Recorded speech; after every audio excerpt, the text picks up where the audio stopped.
శూన్యములోన చీకటి బాపి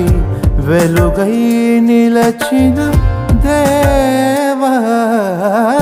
దాపున చేరి దయనే చూపి నాలో వశమైనావా తరగని సుఖమే నీ వరమై కలిగిన బ్రతుకే నీ వశమై నన్నే నడిపించిన ఒక పరితలచిన యేసుని ప్రేమ అమృతం కదా వినయము కలిగి వెదకిన వారికి